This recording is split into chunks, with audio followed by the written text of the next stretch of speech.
One TV special report. So dapat atong nang iwasan dayon kung kamo makaresponde ka ng mga data sa patient or sa biktima nato, dapat in between you and the patient gyud. So in case naa sila pagtugon sa inyo pwede ra ba namo ni i-divulge or i-share ang inyong information para lang ma-aware ang uban ana, that's okay. Mo lang sa mga responses namo, bisag dagan kay may responses no kana wala jud mo kita sa mong Facebook page nga butang mga pasyente diha sa mong for record purposes lang na siya nga ginapicturean namo. And then kung naa man gani dapat naka-blurred yun ang nawong sa pasyente. Okay? So these are the legal concerns. Again, basahon na ito sa tatansa. First, consent. Next, Duty to act. then, Standard of care. again, Negligence. then, Abandonment. and lastly, Confidentiality. okay, very good. So next, there are also, aside from the legal concerns, we are also dealing with risk or kanang hazards kung mag-first aid ta. So kung mag-first aid ta, naagyo na siya ay kaakibat nga hazards or risgo para sa atoa. And the common risk nato or hazards na pwede nato ma-acquire is kaning common transmittable diseases, kaning mga pwede natong makuha or pwede tang matakdan nga mga sakit. So, unsa man sila? Viruses. Sige. You could be saman, matakdan of herpes. Next, meningitis. Random na tanan yun. Tuberculosis or TB. Dili cable ha, TB. Hepatitis. And then, human immunodeficiency virus or kaning HIV nato. And autoimmune disease syndrome. So, mauna siya ang pwede ninyong makuha in case nga dili mo kanang aware sa inyong safety. So, always ginatong gina-emphasize sa mga responders nato nga dapat safety first yun ta. So, mahadlok naman kayo imong ipangisgutan ng mga risgo or mga hazards. Dili kami mag-first aid. Dili kami mag-first aider, dili kami mag-responder. No. There are ways for us to prevent na matransmitan taana. So, what are those interventions or ways na para i-protect na to ang kaugalingon? Sige, Jen. So, before we proceed with that, nalita ko, unsa may mga mode of transmission or pamaagi nga pwede tang matakdan sa katong mga sakita. So, first one is direct contact. So, nakakontak ka sa pasyente, nahikapan mo ang dugo, nahikapan mo ang iyang suka, ang iyang sinot, ang iyang pangit, skin contact mo. So, kana na siya ang first nga mode of transmission, direct contact. And direct contact, wala lagi ka nakahikap directly sa iyang kuan, sa iyang dugo, pero naay gamit dito na nagkadugo, imong nahikapan, pwede kang matakdan ana.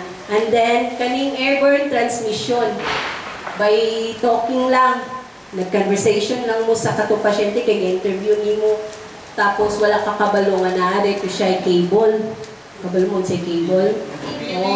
Na-TV. Or even with, bisan dili TV, kay karon na, namang tay bagong virus karon na, variant ko siya sa COVID-19.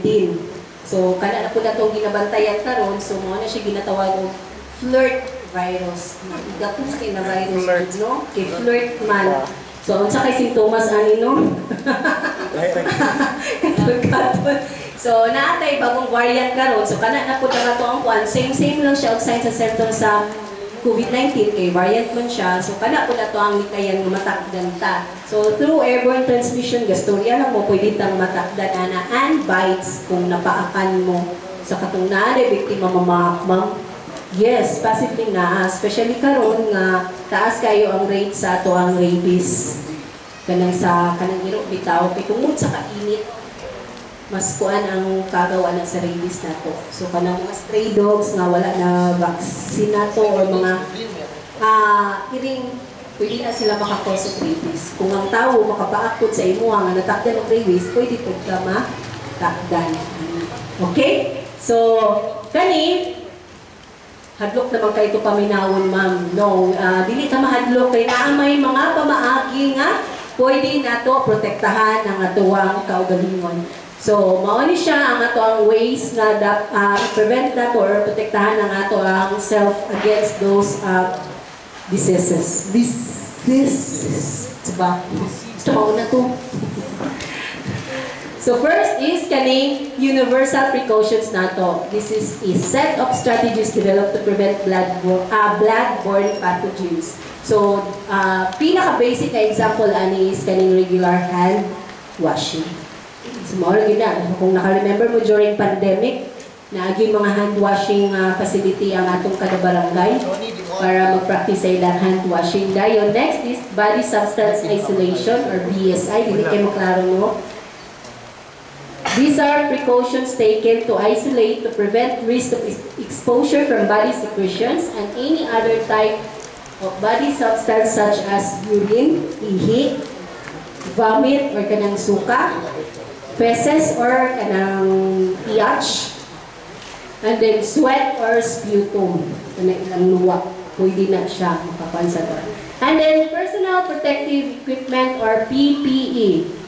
These are the specialized clothing equipment and supplies that keep you from directly contacted infected materials. So during COVID-19, kung nakakita mo ng mga tao nga murag astronauts, isa na siya sa example sa ato ang PPE. Okay? So, hands-only CPR. So, ganina, nakita na ko ang murag sa expectation sa ato sa mga participants.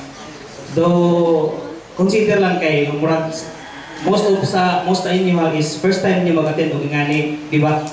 Sa CPR. So ganina sa inyong demonstration, medyo nagkuha na akong eagerness nga magtudlo is kay nakita mo guna ko ang standard sa pag-demo ganina sa mga participants. Wala gid siya sa kanang naayon nga gitudlo sa DOH. So karon murag ganahan ko magtudlo para ang kato ang dili mao nga na-perform sa atong mga participants is pa-correct na to. So hands only CPR. So sa una di ba, pag mingon kag CPR is maghatag dayon ka og kanang rescue breathing. Uyopon ang baba. May atong una di ba? Atong giingon nga iho-ho para nay manlumos, iho-ho siya. O gina siya di kita makuha na i-deny nga. Lain na siya na thinking sa usa ka tawo sa kanang kumbaga kanang wala pa siya naka-undergo training, wala pa siya experience sa ingani.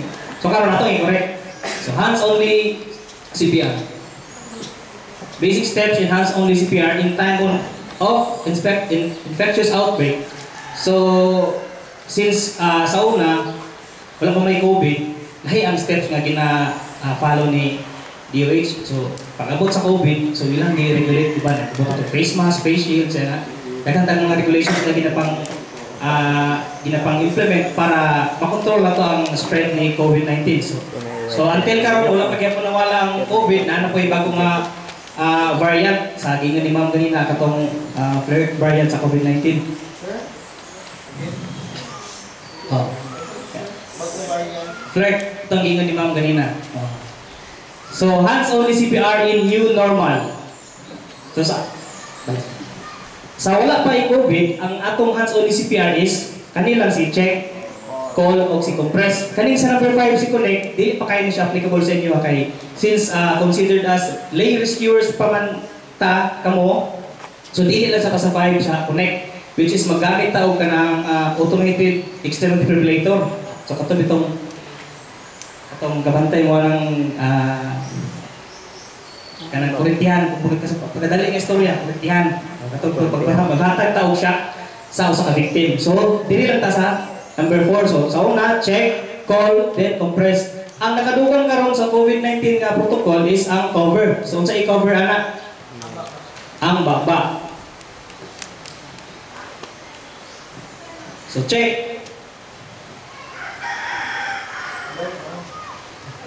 Check scene safety. See if the scene is safe to do CPR and where PPE available. So check mo ang responsiveness. So by tapping shoulders and calling the victim's name or attention. Kung kaila ka ni victim or consider na to, wala gid ka kaila ni victim kay ikaw lang isa ang naka-witness dira sa incident. So i-assess nimo si victim, check nimo ang responsiveness ni victim. Saan sa pag-check sa responsiveness ni victim? So una, itap nimo ang shoulder ni victim. Direct. Kung kaila ka sa victim, pwede nimo pangalan. Pero kung wala ka kaila, pwede lang mo siya, kung sa iyong pangalan, GR. So, tapping 3 times sa ibang victim. Hey, are you okay? Yes. Ma'am, okay na ka? Or lalaki? GR. Sir, okay na ka? Or madam, okay na ka? So, pag sa ingana, ma-assess ni mga victim kung saan siya, kung bubukha siya, usually, naka-witness ko dira sa atbang sa kuan ba? Tanong sa shotting, bitaw dito sa may lupagan na kanila. Oo. Nagigda dira, tapos nag-report pa niya. Bubong rin niya. So, importante kayo ang pag-check sa assessment sa atong victim kung responsive ba siya o dili. Is the victim not moving? Ganihok ba siya? Victim not breathing. Tanaw ni mo ang rise and fall sa imong victim sa iyang chest. Kung may bawon, pwede mo maginawa ba siya? So, if not moving and no breathing or will just be possible sa cardiac arrest. Number 2 is, pag-check mo sa sa iyang atong sa responsiveness together sa iyang pulse. So, ma-determine mo siya ang victim is walay pulse o walay ginawa. So, manawag na ka sa imong ato ang emergency medical system. So unsa man ang ato diri sa barangay nga level, pwede ta manawag sa ato ang namatay kaning sa barangay nga ambo. Pwede mo siguro na siya na rescue. Pwede na siya tawagan nato para pag-transport. Kay since ikaw after ani is kabalo na maka-assess kung saon pag-assess sa kaning CPR. So, manawag na ka. Or, pwede ka manawag sa atong LDRR. Pwede ta sa atong rescue clarin. So, local hotline emergency numbers or nearest rescue group. O, i-checkar na na siya ang AED o ang defibrillator kasi wala mo magitaan pwede sa barangay na level. Sa mga ports, sa mga busy ports, sa mga airport, ana sila nakastandby na. Manang gina-campaign ni DOH nga. Kada mga establishment diri sa Pilipinas is na si AED kay kung magamit man ang AED, it is 11 times ang atong chance nga mabalik nato si victim nga mabuhi. Kung si CPR man gud is mga 2 to 3% lang ang chance nga mabuhi nato si victim. Pero at least natay chance nga mabuhi nato si victim using CPR. So, the next is cover. So, i-cover nimo ang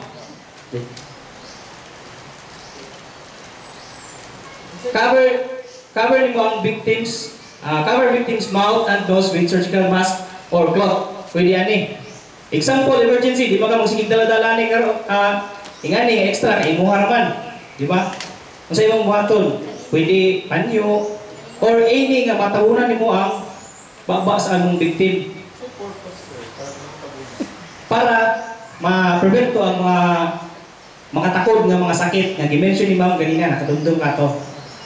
Atong mga sakit nga makatakod, ma-prevent na to siya. Dili lang sa nato na consider ang mouth to mouth. Since napamata sa COVID, mo ni mong timana na wala sa ato ang mouth to mouth karon kay napamata sa COVID-19 na puto. Number 4 is compress. Do high quality chest compression. Keep elbow straight. Compress at the center of the chest at the rate of 100 to 120 beats per minute with a depth up to 2.5 inches.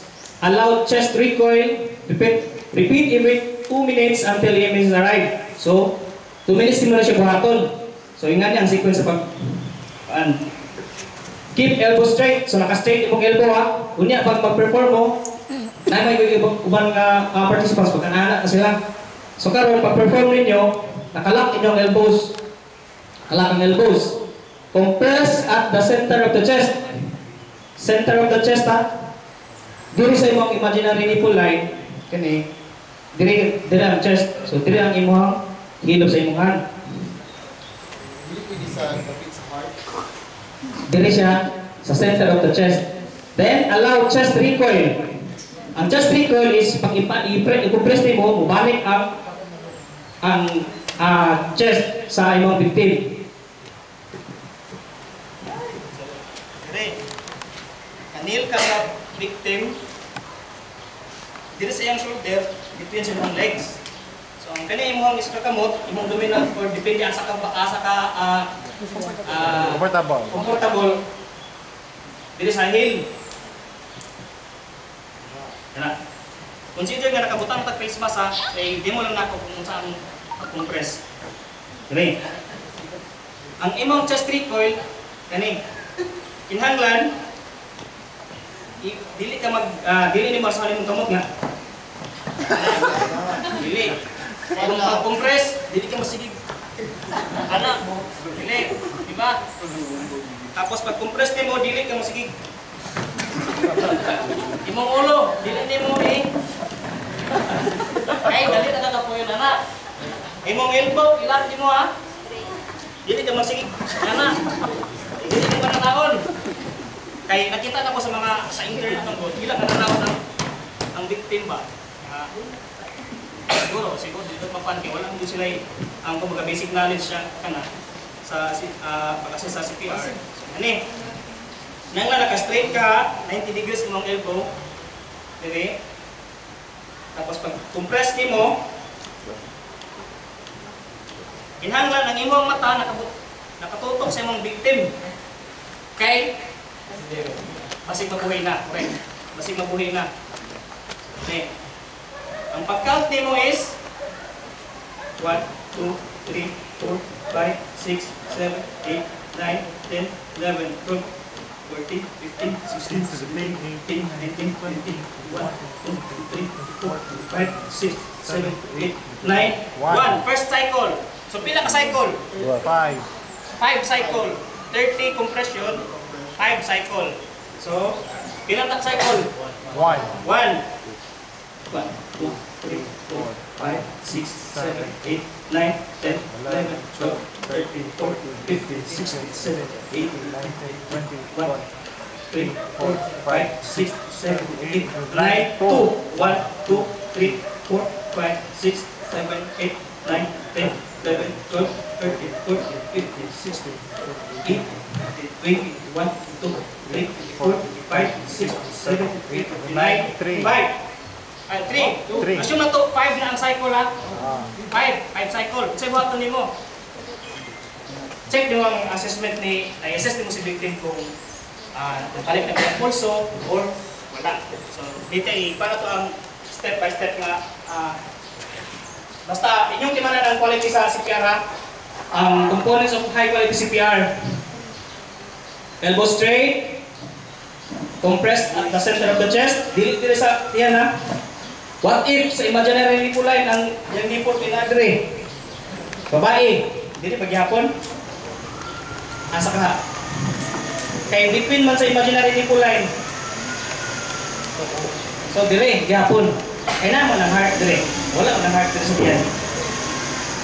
What if sir, nakitawag na ang duman Wala akong pangutana sa imuha, wala ko nang gitubat. So ang imuhang pangutana, pag ang imuhang imaginary nipple line, butang imaginary nipple line is nipple is nadre, still na rin kung diri ato. O nagyap-yap pa, diri gyapon nato ang compression site kay naman diri ato heart. So,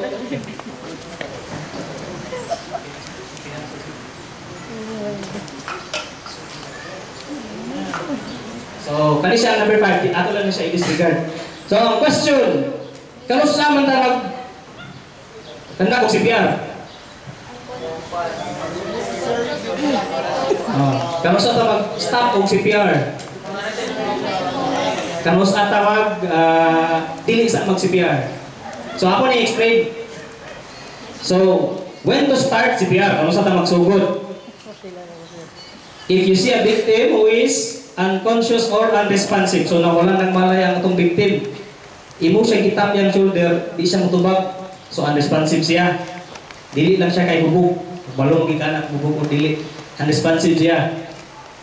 So, the next is not breathing or has no normal breathing. So, wala siyang ginawa. Yang rise and fall sa iyang dire sa iyang indication sa iyang pagginawa, wala. So, kuan siya, kanang pwede ka mag-start og CPR or naghihingalo ang atong victim, gasping, kapas sa iyang ginawa ba? O walay pulso. So, walay pulso ang atong victim. Kamusta man ta dili sa mag-start og CPR? All victims of cardiac arrest should receive CPR unless patient has valid do not attempt resuscitation order. So, naman siguro tayo sa siya, regulations tayo sa kanang sa hospitals nga kani CTNAR. So, pag naa siya ingani, naa siya murag paper nga ipaano siya nga dili siya kailangan applyan og CPR. So, dili nato na siya dili ta mag-start og CPR. Then the next, patient has signs of irreversible death. So, unsa may mga signs sa irreversible death? Example, naanog siya 5 days ago. Karon pa siya nakita. CPR pa ba nimo siya? Dili na. Kay bawa naman na ito nga, hindi ito mabalik ang life niya. Nakita nimo nga nalitis. Nagpisa ang ulo. CPR pa ba nimo? Dili na. Naputol iyang lawas. CPR pa ba nimo? Dili na. So, the next is vital functions have deteriorated. So, ang iyang pulso, di na mo pump ang iyang heart, kana, dili na tamo perform og CPR. Usually pakingani, is number 3, dito ang si attending physicians naging mag-decide ani nga dili ni siya wala na gid lang pump yang kasing-kasing. Kailangan na nato siya undangon og CPR. So, attempts to perform CPR would place the rescuer at the risk of physical injury. Example, naay nagigda sa dalan, tapos nagkanta kag CPR kay kabulong ka mag-CPR. And pagka pila ka minuto sa magkanda ka, naay heavy traffic nangabot. So magkanda ka pa CPR, risk naman, delikado naman ka sa sitwasyon kay example, nagkakit mga sakyanan dira sa mga sadalan. So yung baton, mag-CPR pa paghihapon ka? Dili. Example, na ako'y nag-perform ka o CPR. Kalit na ay gunfire, na ay nagupat, na ay nagpinusilay. So mag-CPR pa paghihapon ka? Dili na. Andaman mo ang pag-CPR. Ikaw na magbahala mag-assess kung mag-perform ka o CPR is kung marag delikado, marag maipit jud ka ba? Di ba? Kung maipit ka kung mag-perform ka o CPR, pwede ka mag-undang, mag-stop ka. So, dili sa pag-assess nimo sa scene safety nimo is delikado gid siya sa imong sitwasyon, dili sa ka mag-perform og CPR. Example sa building na collapse building na ay usa ka patient dito nga possible for cardiac arrest. Pag-perform pa kag CPR dito sa sulod sa building nga nag-collapse man ang building, so dili. Kinahanglan igawas nimo si victim. I-safe, putang nimo sa safe area, ay ka mag-perform og CPR. So when to stop? Kamusta mo ka magsugod og CPR? Kung patay na? So, when to stop CPR, natay abbreviation na stop SS. So, first S is spontaneous signs of circulations are restored. So, nana siya yung pulso. Nag-circulate na yung dugo.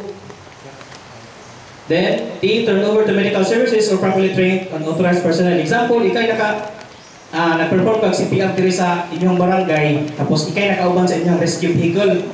Pagkabot niyo sa hospital, i-turn over man ako na ni attending physician. So dito mag-stop na ka CPR. Or ay niingon nga ako sir, doktor ko sir, tabangan ti ka, ikaw li rescuer. So mag-ipoy ka sa doktor.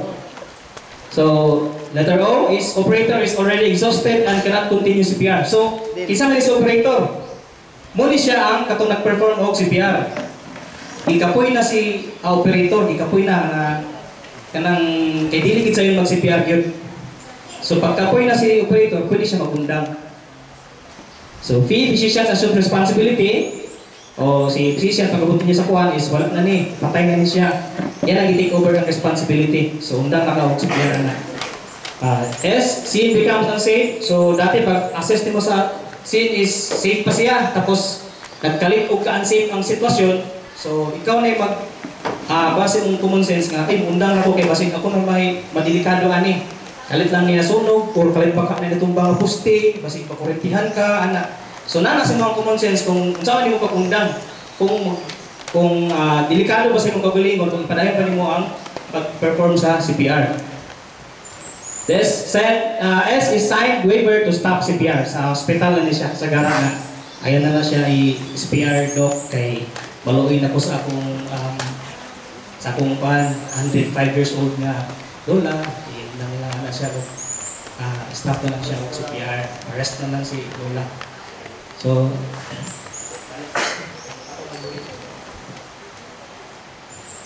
So, ang atong sundon nga algorithm is ang lay rescuer nga algorithm. So, naman tayo child, natay infant, o natay adult nga CPR. Tulo na sila kaklase nga lain-lain ang ihang steps. So, karon ang atong i-focus is ang adult lang sa. Since adult pa man ang atong kuan, atong dami, limited po na atong time. So, focus lang ka sa adult ha. So, adult cardiac arrest algorithm. So, first is, muna siya yung sunod niya pag return demo ninyo sa hapon. So, scene safety. Dali ka. Nakas na mo sa basketballan. Kayapan si player. Check ka sa scene. Kung safe ba, kay basig wala ka kabalo kung sinatabok niya. Kaya kalit naman na siya nagkumbadya. So, ano ka sa scene safety, up, down, left, right, yung palibot. Or ka, musulod. So, safe is safe. Safe na. Sulod ka. Then, introduce yourself. Sir, what if ako siya isa, sir? Ila-ila ba ko, sir? Makatulong mo kung di na mutubag sa kuha? Dili na. Pwede na ka, check sa iyang responsiveness. So, check sa iyang responsiveness. Or, kung dagan sila nga grupo na nagpanik tira, tapos wala sila idea sa iyong haton, pwede ka magpaila. Yang mama, ma'am, kanang kumuha ning anak ma'am, ako rin si Oscar, si Mansikan Klasyatan, ma'am. Lain ko sa bilis, ma'am, basi pwede na ko nitabangan ng imong mag-anak na possible for cardiac arrest, ma'am, or kung sa pa'y manitabo sa iya, ha. So, maingon si family member nga, yes sir, tabangin ko sir, kasi buhato na sir. So, take over na ka. Check mo ang victim is responsive. Okay na. Taga na ka consent. Taga na mo consent. Up sa shoulder. Hey, are you okay? Sir, okay na ka? Sir, okay na ka? Victim is unresponsive. So, sa'yo haton. Video. Sa'yo haton. Anawag sa EMS. Anawag ka sa EMS. Sir, ikaw sir, tawagin na po palihog sir ang focus ni sir. Wala ka sir. Pag-ato sa barangay sir. So, kasya una to na. Na-activate na itong emergency medical services. Tawagan na. Padulong na siya dire. So, while padulong sila, check mo ang pulse ni victim. Hindi ka mag-check. Take note ha. Kaya base nung kung mag-check mo is, dire mo mag-check. So, pag may mga samot na karoon na grabe ang videos, so wala siyang angle dira sa iyaha, murag gituok na po siya, di ba? So, pwede ka mapasangin lang nga ikaw ang kapatay sa victim. Kaya dire mo ka nag-check sa pulse, samot na ang angle sa video karoon nga medyo one-sided usahay, so delikado. So, dire ka mag-check. Ang pag-check sa imong pulse is count ka 10 seconds. 1001, 1002, 1003, 1004, 2005, 2006, 2007, 2008, 2009, 2010. Teka mo daw, count. 1001, 2002, 2003, 2004, 2005, 2006, 2007, 2008. Ganun nga nga pag-ihap. Kaya usahay mo mag-ihap to, 1, 2, 3, 4, 5, 6, 7, 8, 9, 10. So, hindi ka makasas ng tanong sa imong victim kung tama siya pulse or wala. So, mas mayo, 2001, 2002, 2003, 2004, 2005, 2006, 2007, 2008, 2009, 2010. So, ma-assess nimo, positive pulse, negative breathing. Positive pulse, positive breathing. Negative pulse, negative breathing. Makabalo na kana kung na-pulse si victim o wala. So, negative pulse, negative breathing. So, ang imong buhaton ana, cover nimo ang mouth ni victim. Cover nimo ang mouth. O, kaya pag kalimot sa imong kagalingon, inahanglan mag face mask ka.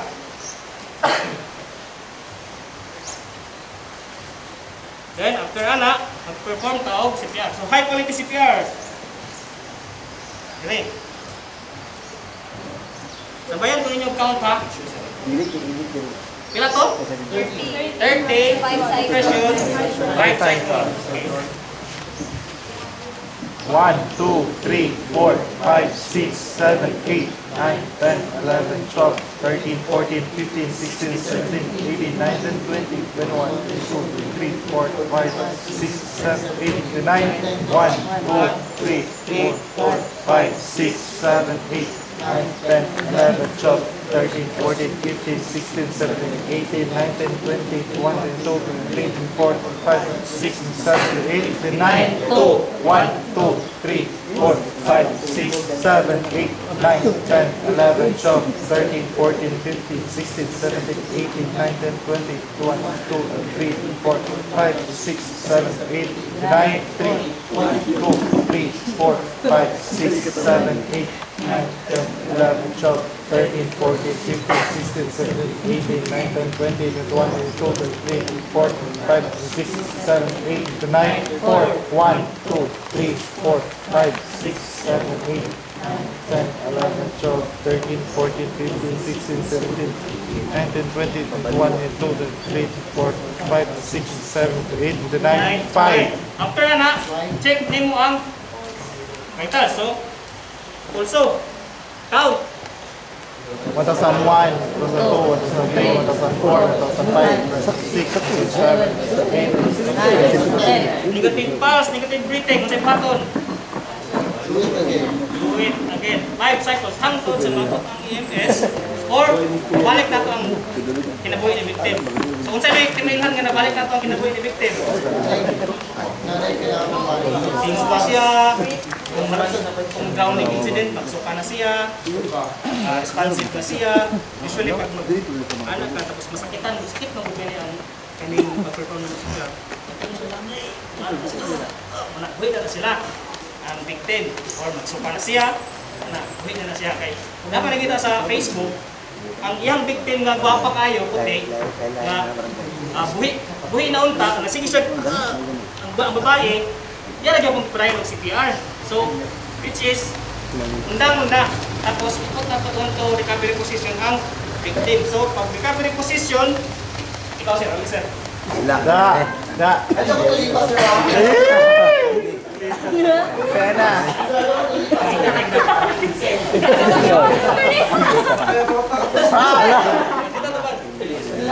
Babag.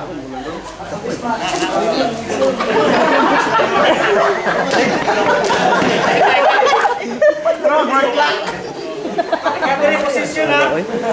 So, recovery position. Na. Ang imong kamot nga, dire.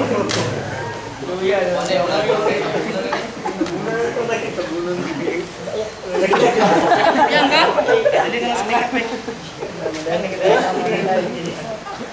So, ang kamot na doon sa imo ha. Skewer. Balik lang ni. Tapos kini. Balik. I love you, sir.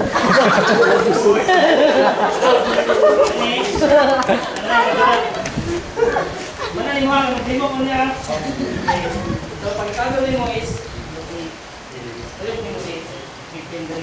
So asa ka magulit? Dire, sumulong. Sa spine ha. Bata pa mo, sir. Ang ingin ni Ma'am Lina, kung check. Secondary assessment. Answer ang iyang ay totoo. Big count with so mag-check mo sa decapitated mo.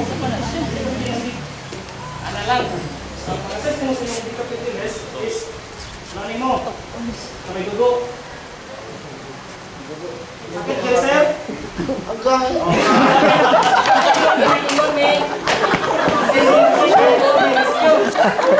Ito yung kasing-kasing. Alright.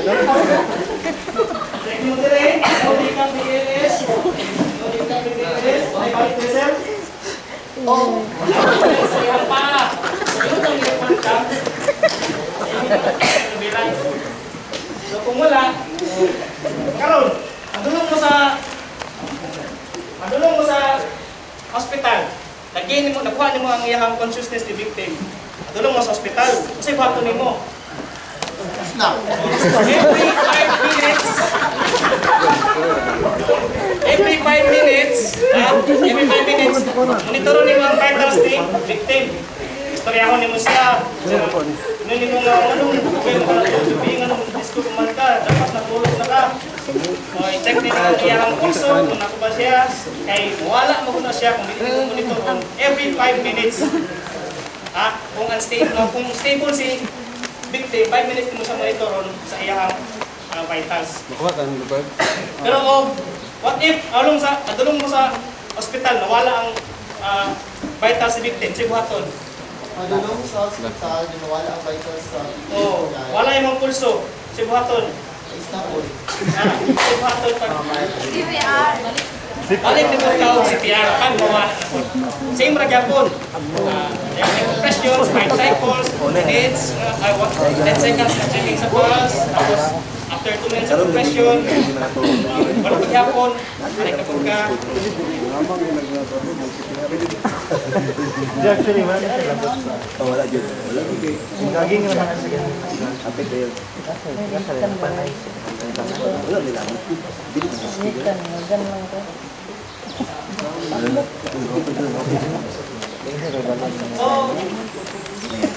Thank you sa pagpamina, upunta na namin nakuha. Tapos later, ang groupings, kumana na ito para sa atong return demonstration. Okay? Klaro? Yes, yes. Klaro kayo?